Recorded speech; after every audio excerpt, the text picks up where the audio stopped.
Hi, good afternoon and welcome to my YouTube channel, and this is your Mommy Golds. And if new ka sa channel ko, please like and subscribe. Yan. And shout out pala sa mga baby ko. Ayan. And thank you sa mga subscribers ko. Thank you, 50 na sila. Sana madagdagan pa kayo. Yan. Thank you sa mga nanonood ng mga videos ko.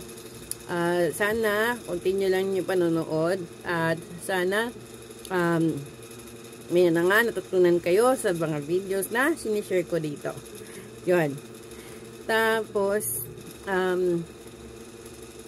yun, sinashoutout ko rin yung mga followers ko sa FB page ko, sa account ko, sa Maria Soledad Golda Estrana.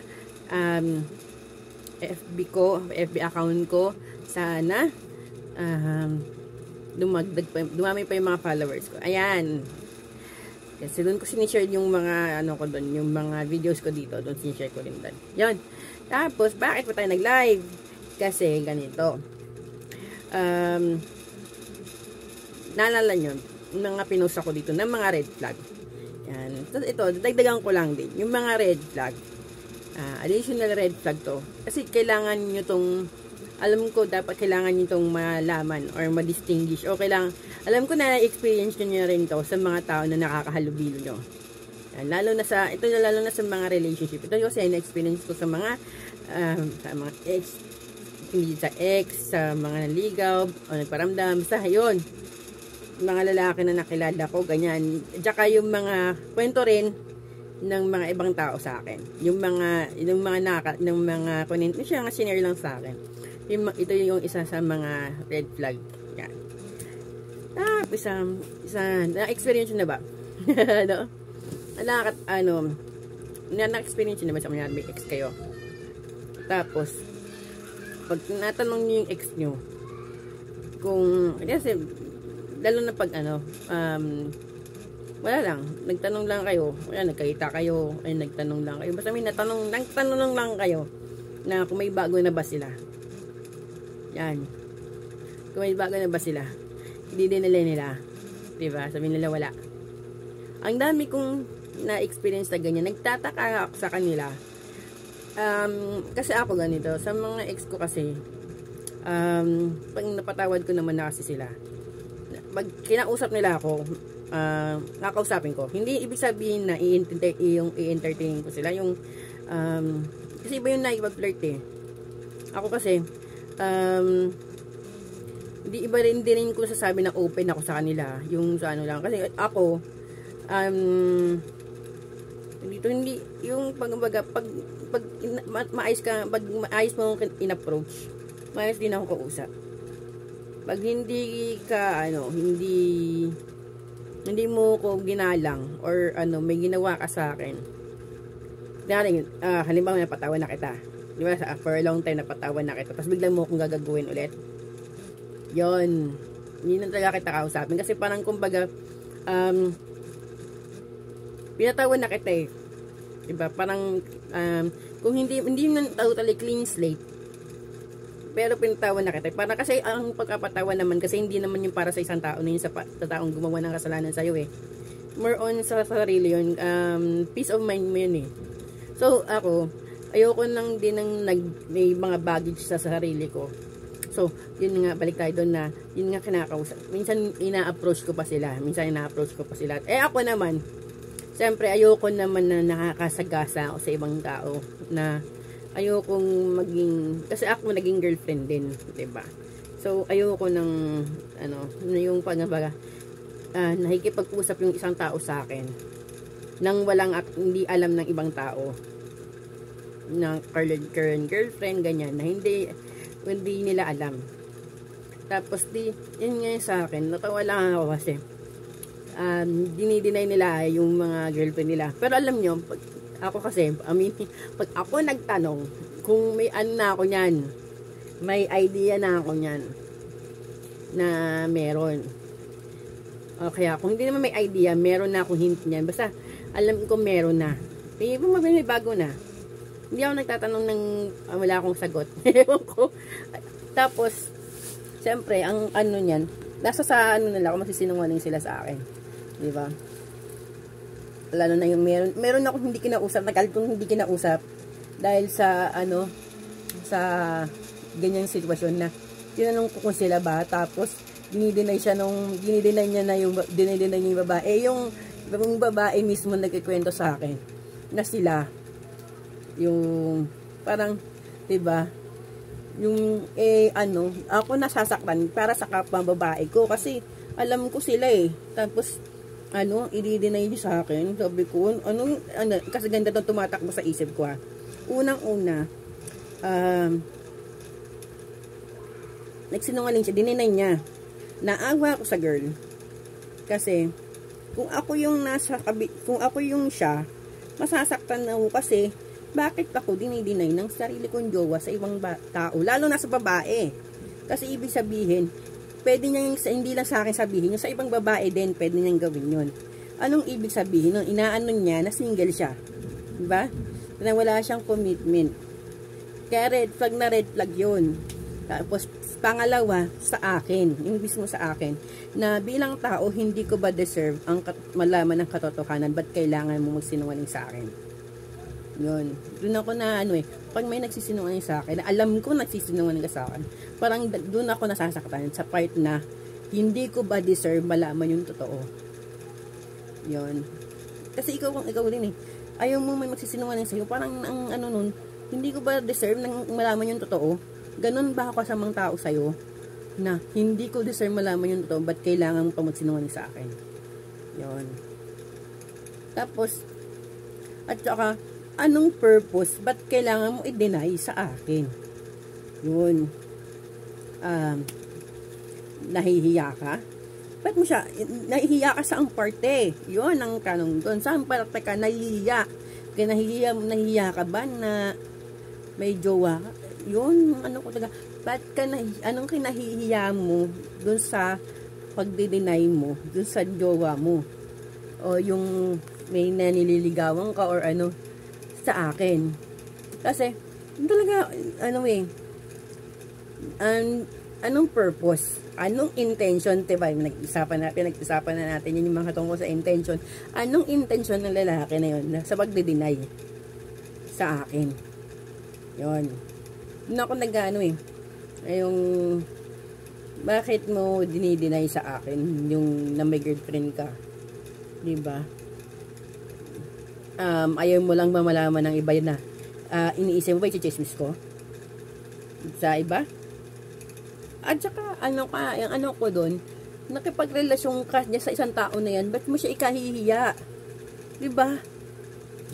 Yun ako na tsaka isipin mo kasi minsan din yung mga tinatanong ko na ganyan, yan kasi parang kilala ko na yan yun. So ako nga nakilala na hindi masyadong kakilala, hindi siguro hindi kami masyadong, hindi isa kasi yung isa kasi close ko talaga, hindi ka-close ko talaga noon ko pakilala tapos yung yung babae din kilala ko din, tapos nagtataka ako talaga bakit dinideny, ba't kailangan i-deny yun. Tapos so yun na nga yun yung mga ko doon na ako naawa sa babae kasi pag may mga pag sa ako babae ako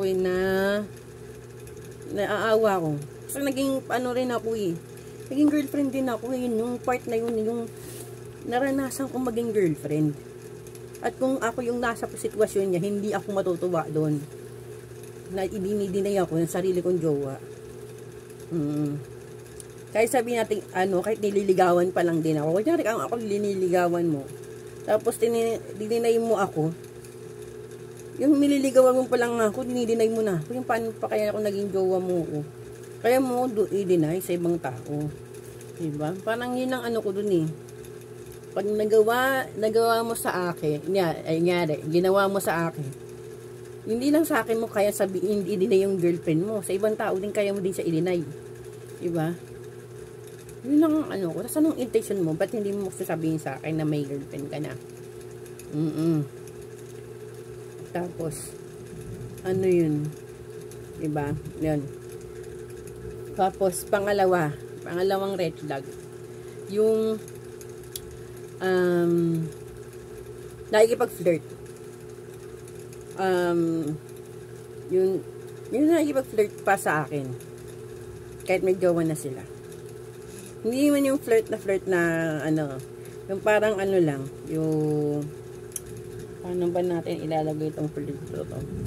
Kasi ako kasi, pag naiirita ako pag ganyan, yun. Pag yung naiirita ako pag yung parang nagpapa, depende. Yan, depende kasi may ano dun eh. May, kasi hindi ako nakikipag-flirt eh. Parang mayroon silang sinasabi sa akin. Yan, nakipagbiruan sila. Tapos yung biro nila may laman. Yan. Ano sa akin. Ano. Medyo hindi lang sa akin yun ha. Hindi lang sa akin. Kunyari, ang alam ko, nakipag-flirt pa siya sa iba. Sa ibang babae. Kahit hindi siya sa akin ha. Basta yung pag nalaman ko yung may babaeng may jowan, ay yung lalaki may jowan na nakikipag-flirt pa sa ibang babae. Yun. Doon ako na yung parang nakikipagbiruan pa siya. Basta yung kasi ang mga lalaki kasi minsan pag nagbiro yan, half truth yan eh. Yung minsan sinasabi lang nila, biro lang. Kasi may time, alam mo may mga lalaki kasi ganito, magbibiro sila. Tapos, dalawa lang yan. Pag kumagat ka, push nila. Pag hindi ka kumagat, sasabihin nila, ay, joke lang. Yan. So, yun. Ganun yung mga lalaki na yan eh. So, ayun na nga. Ang ano ko dun, kasi hindi ko, ano eh. Parang ito, yan yun nga, parang, ano ko dun, lalo na yun sa mga ex ko, na ano, hindi ko man yung sa ex ko na ano, may girlfriend ko na, tapos ganyan, nakikipag, ano ka pa, parang yung, nakipagbiruan ka pa, yan, nakipagbiruan ka pa sa akin na, ano, pero, sa ano ko, kadiri, alam mo bakit? Kasi nga, ano eh, isipin mo, di mo na narespeto yung girlfriend mo, saka ano ko doon, tama talaga yung desisyon ko na hiwalayan sila. Yun. Kasi, isipin mo, pag dito, tama talaga ako na hindi sila nagbabago. Kasi isipin mo, sa akin ginawa nila yung ganon. Nakikipag-flirt sila sa ibang babae. Tapos yung jowa nila ngayon, ginagawa pa rin nila. So yun. Kaya sabi ko, hindi talaga sila magbabago. Yan. Kasi meron ako na-encounter kasi sa ano, yung pag ako tumatawag, hindi sinasagot. Pero pag tumatawag, yung harap-harapan pa nilang tinatawagan yung babae, kilig na kilig siya. Hindi ko yung makakalimutan.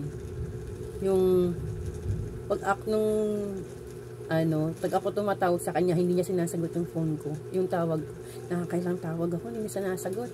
Nung kami pa. Tapos nung nakita ko na may tinawagan siyang babae. Tapos kiling na kilig siya. Siya yung mismo tumatawag. Kabisado pa niya yung number. Yung sarili kong number hindi niya alam. Yun, sabi ko. Kaya sabi ko, ay, hindi. Tapos ngayon, ganun pa rin siya. Ganun pa rin siya.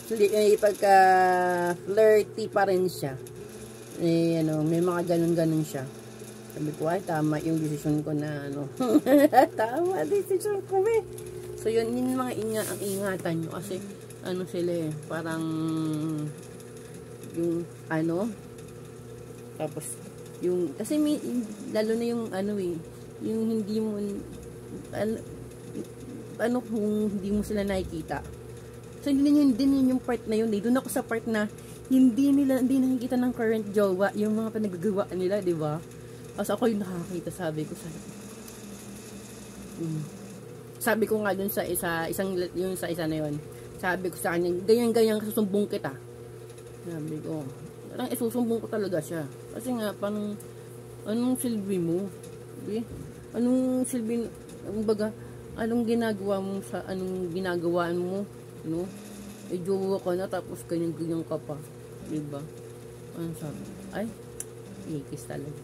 Buti na lang talaga, wala na ako. Nakalaya na ako, be. Tahimik na buhay ko. Kasi, pag naranasan mo na yung mga ganyang, kasi yung mga stage na yon, promise, nakakadali niya ng pagkatao. Yung hindi ka matahimik. Kasi alam mo sa sarili mo na lumalandi talaga siya. Tama talaga ako, be. Tama talaga. Sa yun. Yun. Sa mga red flag yun.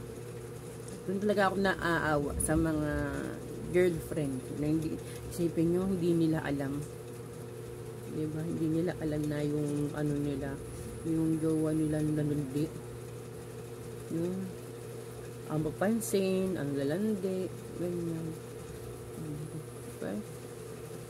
Hindi nyo alam yung mga jowa nyo na naglandi na sa ibang babae. Diba? Lalo na yung pag sa akin naiirita ako naiirita. Bali, parang kasi ako naawa ako sa naawa ako sa mga current girlfriend. Yun na sa akin kasi yun paspas na ako eh. Nakita ko na yung kulay nila eh. Kasi nung alam niyo nung time na yun nung kami pa parang akong paranoid. Paparanoid ako eh. Kasi, tapos tama pala ako. Tama pala. Yung ngayon napaparay na yun ko, tama talaga. So, ngayon, ginagawa pa rin nila dun sa mga bago nila. Tapos yun, buti na lang, wala na ako. Kaya nga, alam nyo, girls, pag payo ko talaga sa inyo. Kanyang halimbawa, yung current boyfriend nyo, pag nagloko yan, huwag nyo nang i-let go nyo na. Siguro bigyan nyo ng chance, yung patawarin nyo sa isang beses.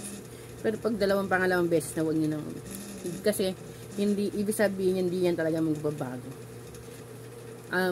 Magkakaroon ng bago yan pag gagawin niya rin sa bago niya. Yan yung ginawa niya sa iyo, ipaparanyas niya rin yan sa iba. Yan. Kasi nakakaawa sila, yung mga bago. Hanggang naawa ako sa kanila. Kasi naranasan ko rin. Napunta ako sa sitwasyon na yun eh. At alam kong hindi maganda yung pakiramdam. Yun ang ayoko sabi ko nga sa yung mga ex ko na nakausap ko pa. Yung bago kami, yung maghiwalay kami. Kasi ganyan ako eh. Bago tayo maghiwalay, sasabihin ko muna yung mga gusto kong sabihin. Napapayuhan kita kung ano ang gusto kong sabihin. Sabi ko nga dun sa sabi ko sa